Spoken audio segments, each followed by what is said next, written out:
Hi, everyone. It's another mastermind with yours truly, Professor Johanna Sophia of Johanna's Raw Foods and Coaching and the Rawsome Life Project. So today is a topic that concerns many of us, and we all kind of have come to the conclusion that, okay, sweets are bad and we can't have them if we want to be healthy. And there's so much about, it causes diabetes, et cetera. And I'm going to tell you a story that is different. But yeah, let's get into it bit by bit. So this is the mastermind, the need for sweet or the need for sweets. I left out the S because it's just about the sweetness, really, the need for sweet. Let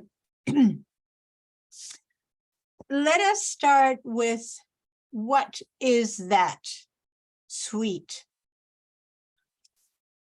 Interesting is that in all languages that I have come across, in all cultures that I have come across, there's always sweetness is also used as an expression for something beautiful, for something that makes you happy, for something that is smooth and easy on the eye, or whatever it is. In French, it's c'est douce. And of course, in Italian, it's la dolce vita, which is the sweet life, right? And so I'm not as good with the African languages that I did learn a little bit of. So, but there too, it's the sweetest mango becomes the symbol for something that is granting happiness or feels like you're rich or accomplished. Or so sweetness seems to me the world over throughout humanity is associated with something that creates a smile, creates that happiness, creates connection, fulfilling. It's something that satisfies. So when we call another person sweet, or we call that little animal, oh, look at that sweet little animal, right? It's always using the word sweet. Now, in terms of the biology, what is that? What has us value this thing called sweetness so much as a human being throughout the globe? So let's look a little bit at what creates the sensation of sweet, or what does the sensation of sweet create in our brain. And then we get to, of course, there are certain taste buds that are the receptors for sweetness. And there's an immediate connection to an endorphin creation. So there's a chemical reaction in the brain to sweetness put into your mouth, right? And how can that possibly be bad if it's the world over, right? And then, of course, we look at what happened historically with sweetness over the last 300-400 years. And it's really only that time, while we have had the grooming, the hybridization, if you will, natural hybridization of fruits, for example, to render apples bigger.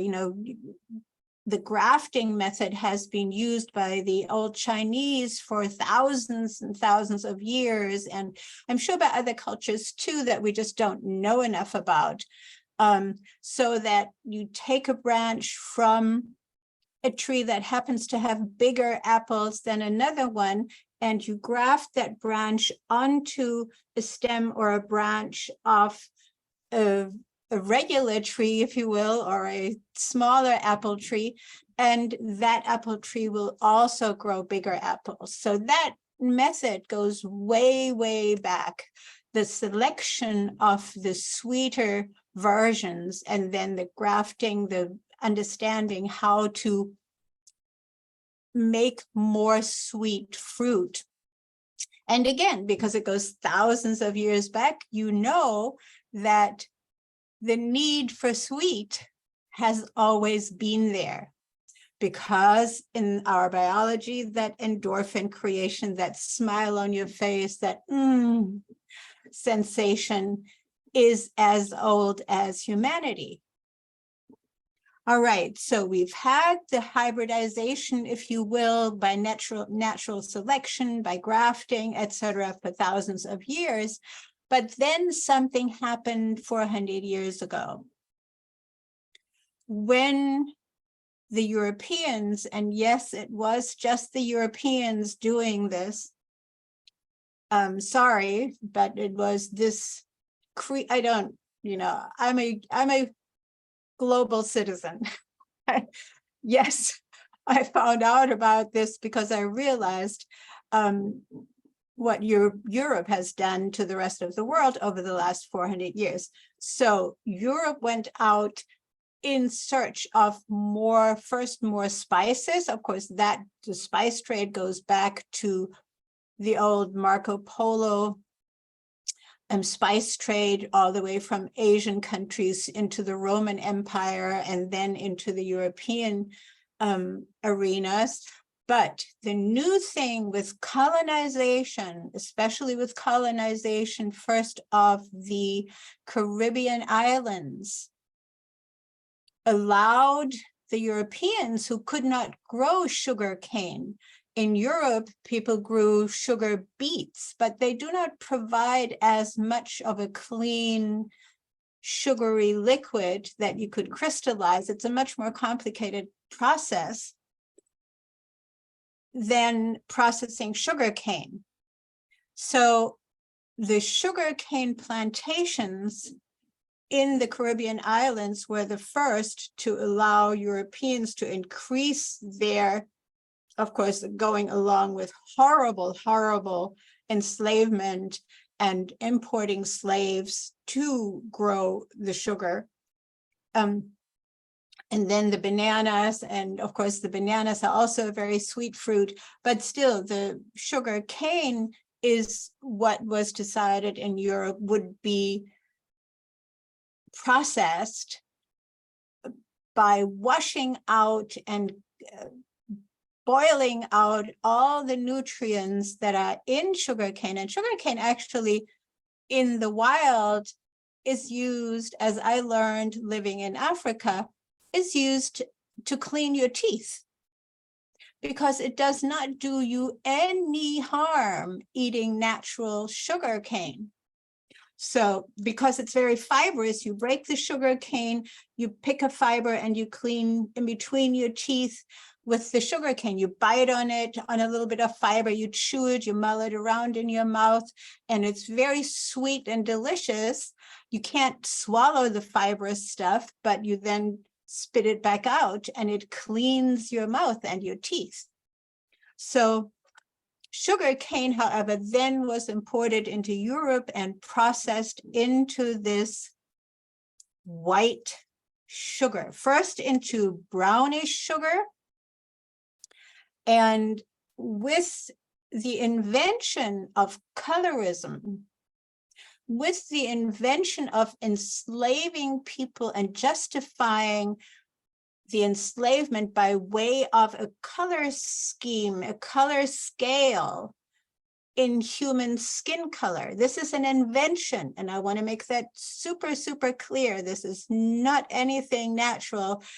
All humans are capable of the same intelligence, etc. In fact, of course, many of the older cultures of non-white or pale skin had way more advanced cultures and technologies than Europe had at the time. So when the invention of white is might and any other color darker would be down the slope, and at the bottom were dark-skinned humans, and the justification of enslavement came along with that.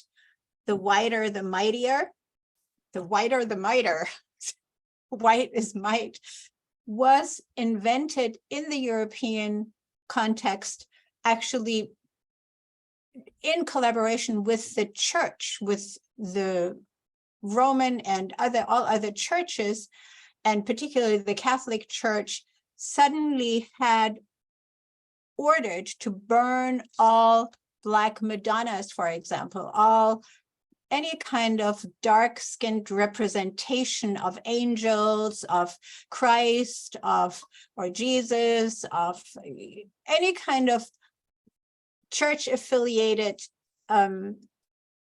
artwork in churches was to be banned. And this is something that very few people know. I just happened to meet a scholar who studied intensively all the documentation of that era. And that's how I've known for decades that is indeed how it happened. And suddenly food also needs to be the whiter, the mightier, the whiter, the better. So the brown sugar, then a process was found to separate the remaining molasses out of the brown sugar and turn that into molasses used for other purposes, also sold as molasses, to have the crystallized sugar, the highly processed sugar, as white as possible. And that turns sweetness into, guess what? Poison. White sugar literally is poisonous to the human body because our human biology cannot break that white sugar molecule down. In fact, and a biochemist explained this to me, as you take the color out of the white, out of the sugar molecule, the non-white sugar molecule, the brown sugar molecule still, you have double bonds. And the double bonds in the molecule allow the body to break the atoms apart and use the energy from the sugar. When you bleach the sugar, the double bond fuses and becomes single bond, and now you cannot pull this molecule apart anymore. And what does our body do?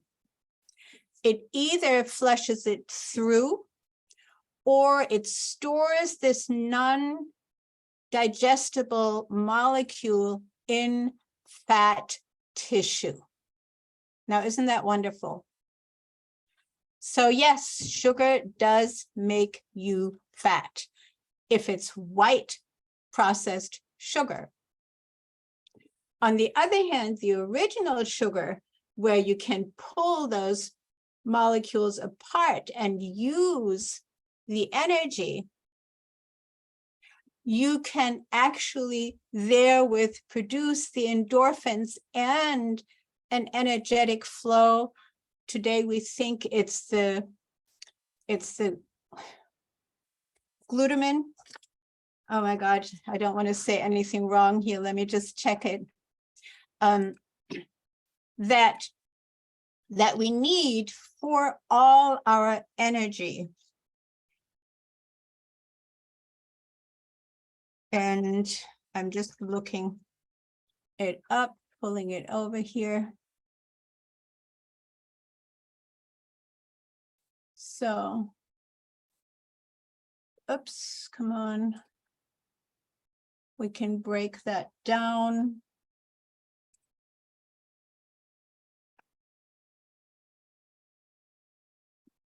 So we need the sucrose and the, I'm looking for something else.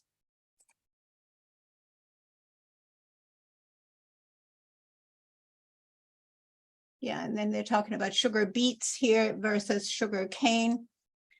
And sugar beets, of course, are still grown in some places, but the sugar cane became the accessible sugar, easily turned into white sugar.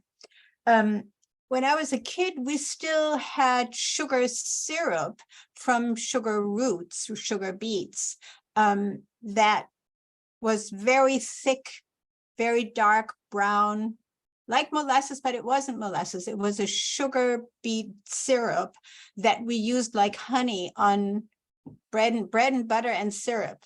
You know, literally that was one of the foods in Germany and other countries in Europe. So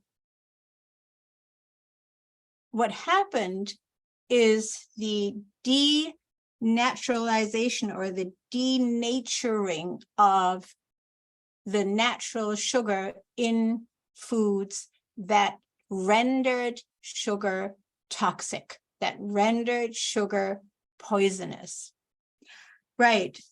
Now, even if we are not used to eating fruits anymore, and of course in America, many people are not used to eating fruits, but they have still the craving for sweets. So what will they do? Grab a donut, I mean, it's not for naught that these stores are so incredibly profitable and everywhere, right? The need for sweet remains in our system as human beings.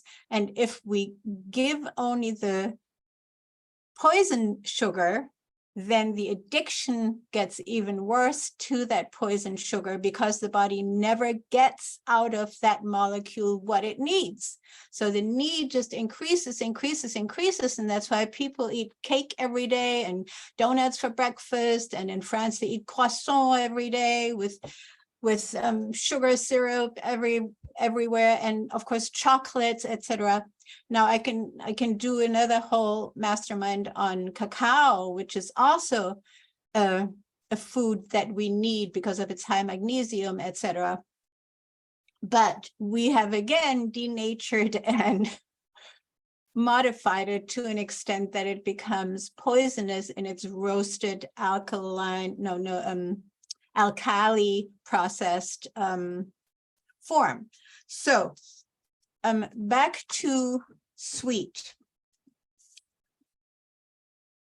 In the biology of nature, all plants contain sugars to all kinds of varying degrees. But as I'm looking at the big chestnut tree outside my window, and I'm thinking, yeah, in the sap that goes up the tree, and of course, maple syrup, hello, you know, in the sap that moves up the tree to fertilize the growth of the tree, to fertilize the leaves, the branches, etc.,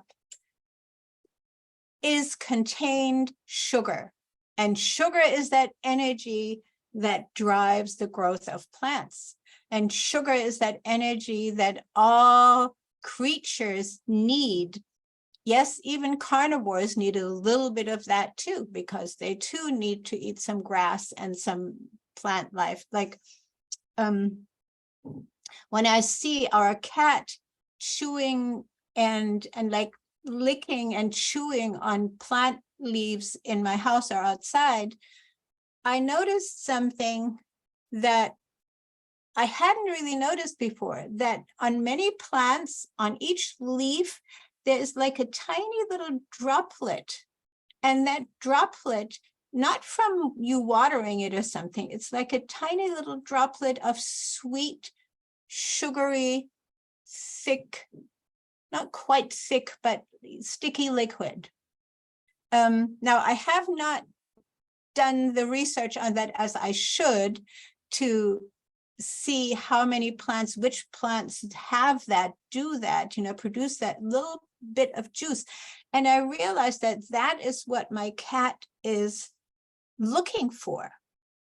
And chewing with her, of course, carnivore teeth into a little bit into the leaf to get out some of that sappy sweetness out of the leaf seems to be what even the cat needs. So all of biology has that sugar element in it that we need, we being part of the biology of nature, right? Our bodies at least are. Our mind is another thing that we'll talk about. All of biology requires that sugar element.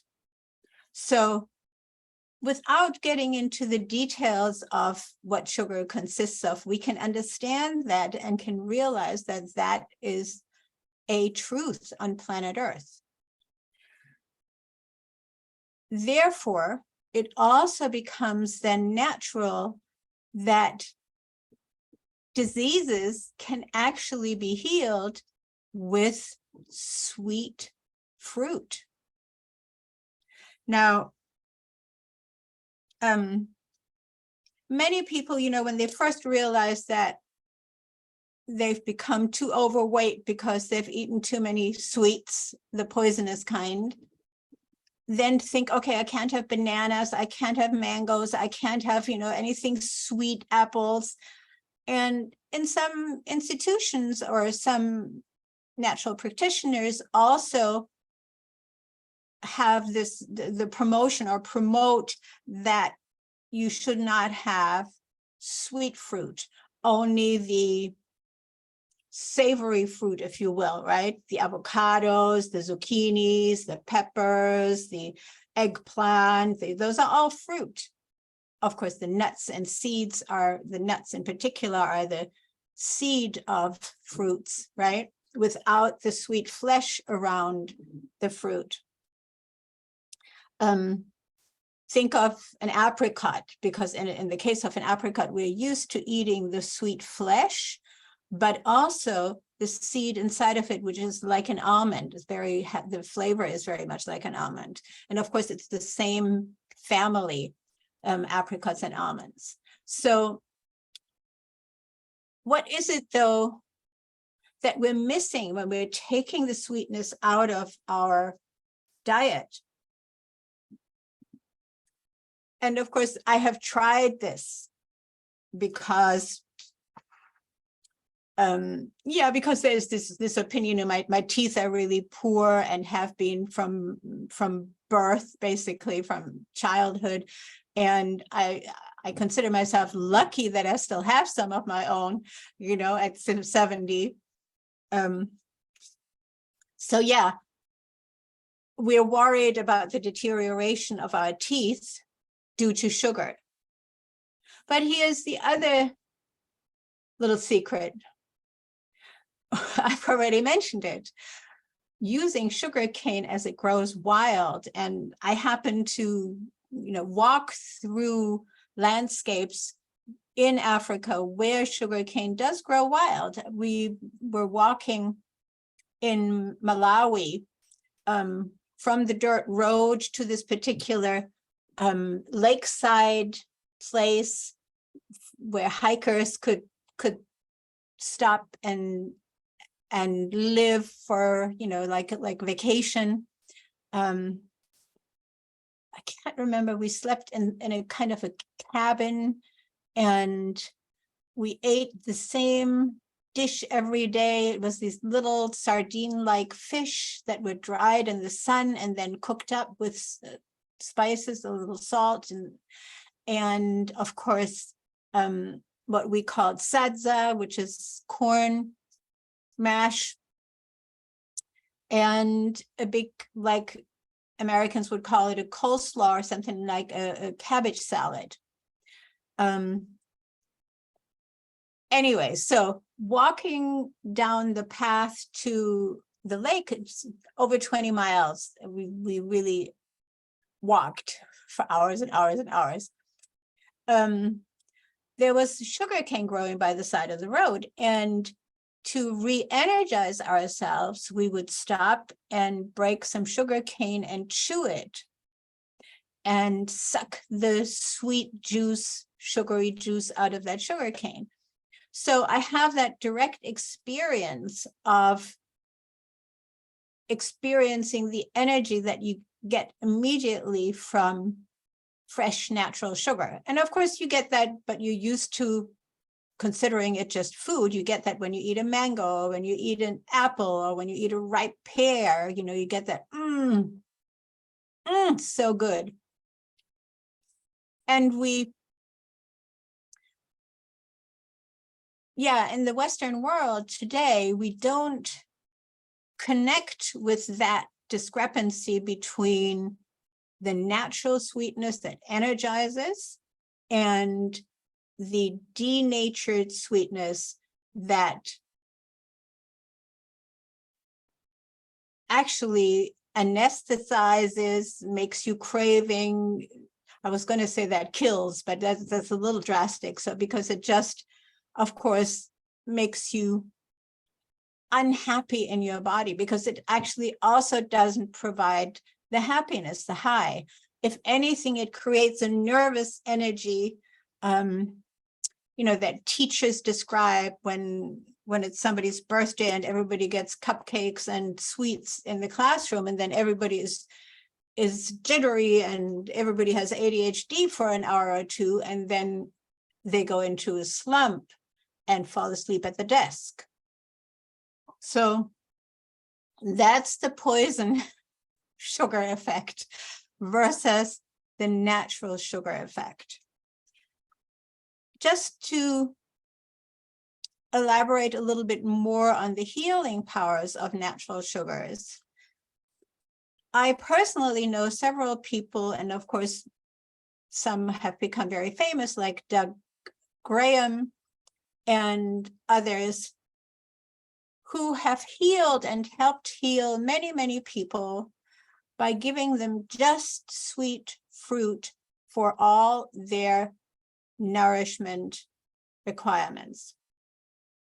Now, I have always maintained that just sweet fruit is better when you also burn off that extra energy by having a physically active life. Doug Graham typically works with athletes, right, who train 5+ hours a day. So that intense muscle workout burns the excess sugar and the excess energy that you get by eating a whole tray of 15 mangoes or whatever, which fruitarians do typically. But even more astounding is that people have healed themselves from diabetes on just fruit. So the misunderstanding, in my view, is that diabetes is created by sweet sugar in natural foods. I say it is not. It is created, yes, it is worsened by the poisonous sugar, but more so than anything else, it is created by non-herbivore foods that people consume because they believe humans are carnivores or omnivores. So the creation of diabetes by consumption of animal products, milk, cheese, yogurt, animal flesh, all these products that we call meat and dairy, are of course not for human consumption when you look just strictly at the biology of the human body. But sweets are. So sweetness is part of a happy life. And even when people like, Dr. Brian Clement, who says, no sweetness after or when you're trying to heal from cancer, because all sweetness still feeds the cancer, that energy that you get from eating sweets feeds the cancer cells more so than non-sweet foods. of course, all plant-based for healing cancer and all raw for healing cancer. So I agree that that is a good thing to use, especially in the case of cancer, to have low sweetness in your plant-based raw diet that is specifically for stopping the cancer growth and having the body eat up the cancerous cells. Literally, the body will discard, but also literally eat up the tumors. So I agree that sometimes it is wise to lower the sugar intake, but of course, even a sprout, even a romaine lettuce, even a whatever other greens, even a zucchini, etc., has sugars in it. And it can be sufficient for that healing period. But in my case, now I'm a very low blood pressure, little hole in my heart kind of biology with all kinds of defects. Let's put it that way. We all have defects, but some of us more than others. And I require that sugary energy. I put myself on a no sweet fruit diet for 2 weeks once, and I could not run. I was out of breath all the time. I wanted to go to sleep all the time. And of course, I did that at a time where I was used to not needing that much sleep in the first place. Now I sleep more because I know that it is helping my longevity plans to sleep more. And at the time, I literally felt like my energy level was like, I couldn't do it. So reintroducing sweet fruits and raisins and dates and, like I said, mangoes and apples and pears and strawberries and blueberries and all those fruits that, yes, we have kind of groomed to be sweeter than they used to be 1,000 years ago. Yet, if they are organically grown and relatively natural, they will provide that energy and that endorphin power that we all need in our body for a not just healthy, but happy life. So,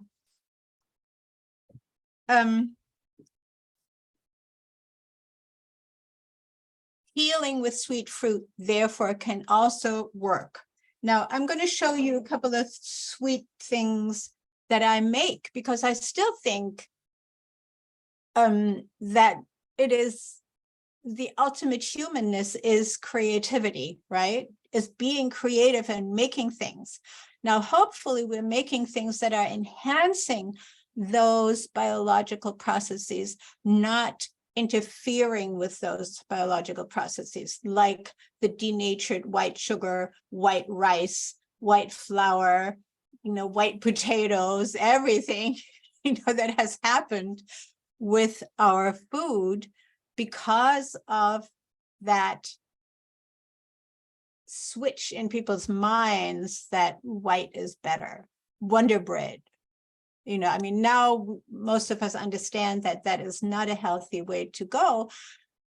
And still, it is not really most of us, because in terms of numbers, the majority of, especially Americans, but it can also be said for Western Europeans. Now, even Eastern Europeans too.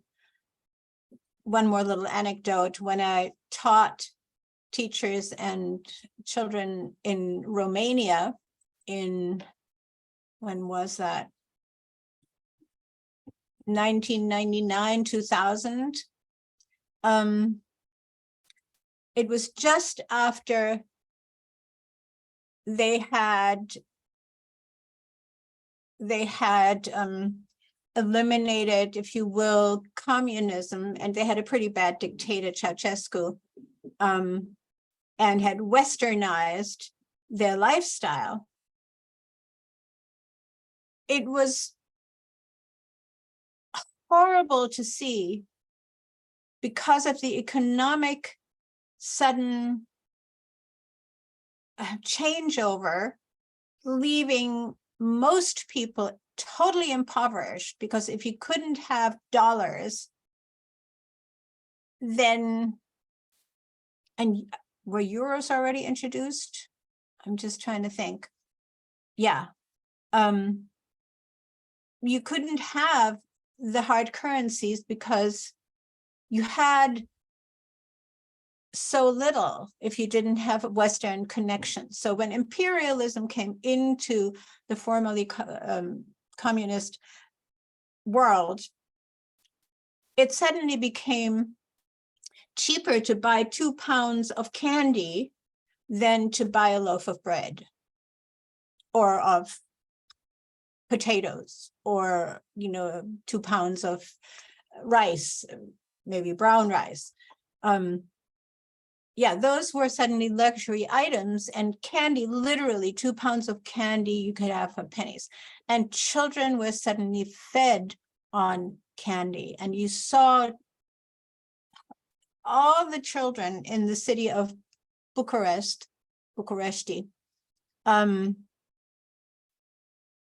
with these rotten teeth, 2-year-olds with their first teeth already black and rotten. So that is how bad it can get when the denatured sugar, and of course the children were craving more and more of that sweet stuff, right? And the mothers would buy these big bags of pounds and pounds of sweets and feed them to their children. It was just horrific to see. But they couldn't afford the potatoes, let alone the bananas, let alone any kind of fruit. Even though Romania is a very, very fertile country, and I actually drove through, took a train through all the way across Romania and saw all the abandoned greenhouses and fields, etc., because after communism,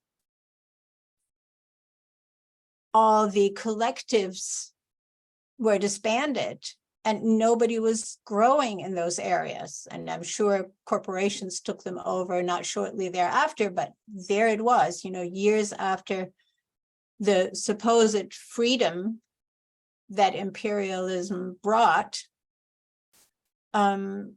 A lot of the land was vacant and abandoned and dilapidated, and there was nothing growing. So that in addition, so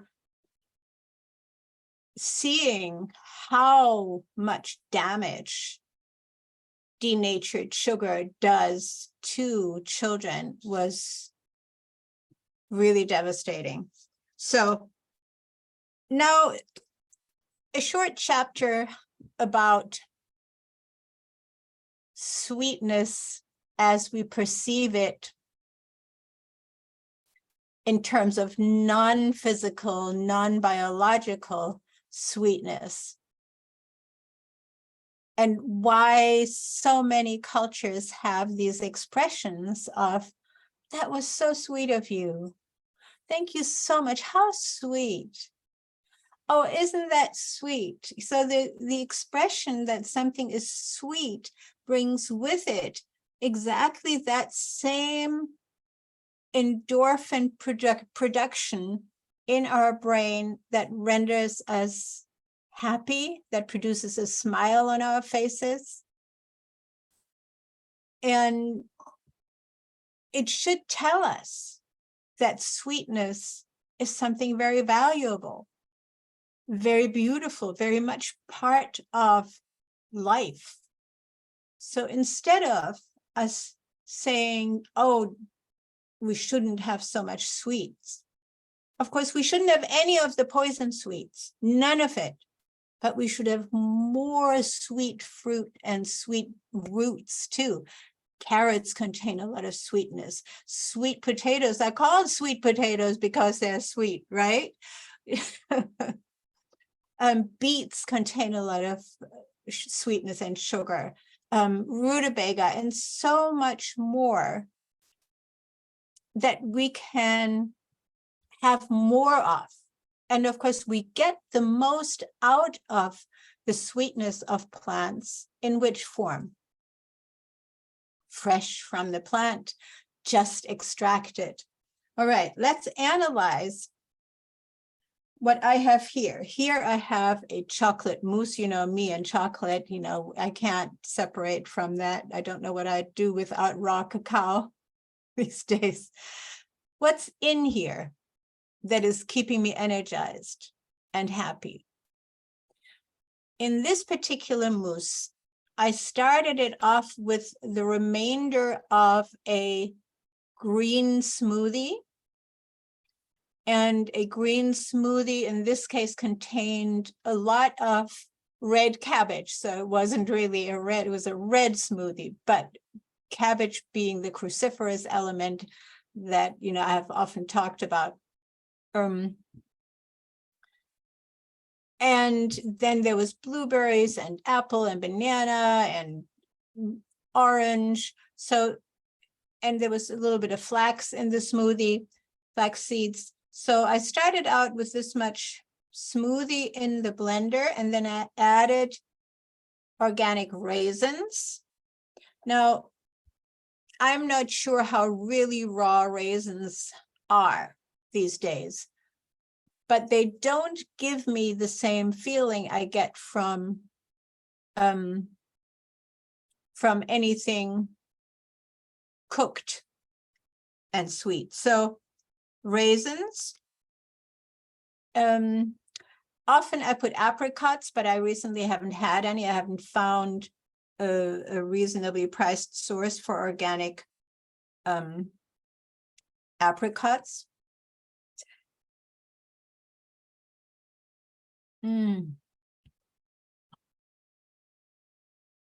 See that smile on my face? So now in this is also, I was running on the walkway, and there's a lot of wild mint growing by the side of the walkway where there's a little stream. And mint loves to grow in very watery environments. And so I picked a bunch and I put it right into the Vitamix with where I was going to make the chocolate with the raisins and the smoothie. And then I added, I have a mix of other dried berries. I added a little bit of that. I think there's cranberries and also blueberries and various berries in that mix. And then I added virgin coconut oil, about a heaped tablespoon. And of course, I made a whole blender full, right? And then I added a little squirt of real organic vanilla essence and a tiny pinch of salt and a good cupful or a cup and a half of, in this case, walnuts to give it the body and the essential fatty acids. Walnuts have a very similar profile in terms of omega-3s as do flax seeds. Now, I have a great source for organic walnuts that I'm happy to share if you want. Very inexpensive, because walnuts in the store can be outrageously expensive. Here's another smoothie. I'll explain that one next. Okay, and last but not least, 2 heaping tablespoons or more of raw cacao. And in order to break all that down, you need a temper stick, and you probably want to break down the raisins and the fruit or the smoothie in there first. I may have also added some more fresh blueberries, which I often do. yeah, and then the walnuts, and last the raw cacao, because that then thickens it to an extent that the blender will have a hard time getting through unless you have that tamper stick. And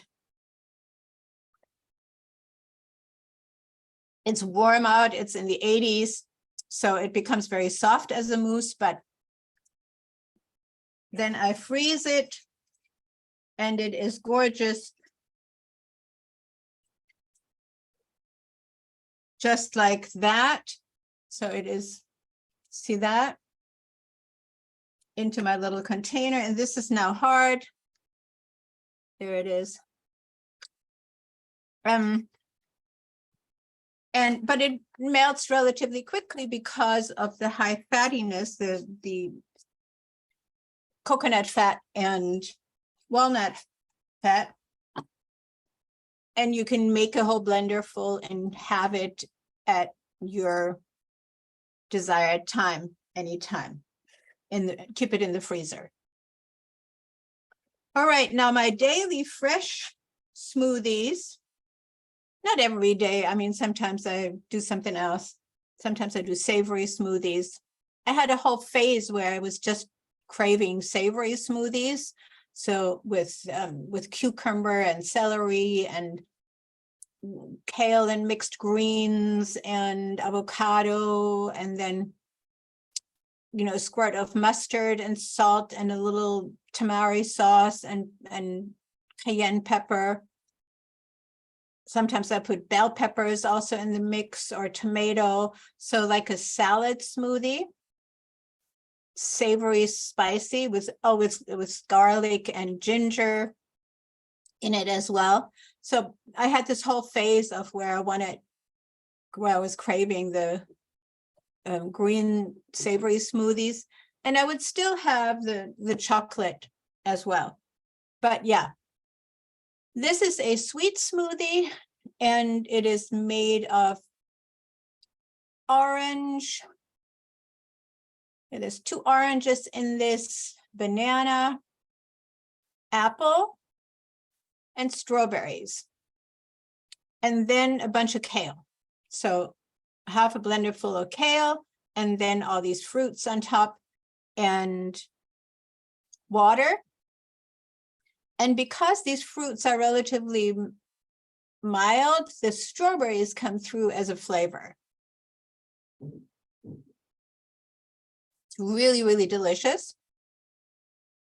And it has enough body to feel creamy in the mouth. So again, sweet yet green is also possible. I may have talked to you about my colleague, Dr. Brooke Goldner, who does these very high cruciferous sweet smoothies for all healing of anything almost, you know, really, it's just, but it works. And again, the sweetness makes it easier for us to consume, and makes it easier for the brain to get that kick up and go into the, we're kicking it, we're doing it, we're feeling great, because that is what sweetness does. I mean, I love spicy stuff too. So when I make my spicy salad smoothies, often without water, so they're thick like a spoonable pudding. Even then, I put either half an orange and a couple of pieces of apple or pear into that mix to add another little kick of sweetness to the savory dish. And it becomes the more exciting. And of course, I also was introduced early in my life as I began to teach at Columbia while doing my master's at the film school. I had a private student from India, and he would invite me and make these big spicy masala fruit salad for me. And yeah, Love that. So it's another concept, of course, that we're not so familiar with in the West, but sweet and spicy can also be incredibly rewarding and doing all the biochemistry that you could want for that sense of satisfaction and happiness. Oh my God, our time is up. I've talked too much. And unfortunately, most of what I have here is an energy ball. And that is coconut, walnut. I don't think there's hazelnut in here. Dates and raisins and raw cacao. Again, with a little squirt of vanilla probably and a little salt. So we have these energy balls that are so simple and outrageously delicious, and again, provide that immediate both sweetness and high energy because of the omega-3s and all the good. Of course, there's lots of protein in all sweets as well. You know, that's another issue. People think when you eat just fruits, you don't get any protein. There's plenty of protein in every single fruit on the planet. So that's wrapping it up. The need for sweet is a real human need and should be satisfied with the right sweet fruits and vegetables from the plant kingdom. From everywhere on the planet, we have those. Even in the very far north, we have all these sweet berries that grow very low to the ground, but they're wonderful. And they do the same thing that your banana or your pineapple or your mango does when you're in a more southern or in a more closer to the equator region, you know, whether it's on the north or south hemisphere. All right, guys. This has been your education for sweetness. So be sweet, be your sweet self, find that sweet spot in yourself, which of course is another whole area that we could talk about. You know, why do we call it finding the sweet spot? And what is that makes us feel our sweet selves in our confidence, in our being, in our uniquely special humanity. All right, guys, I shall say goodbye. Goodbye, Shirley. Goodbye, everybody who's watching this at a later time. I love you guys. Do yourself the right sweetness. Don't deprive yourselves, because life can be sweet. Mwah. Ciao.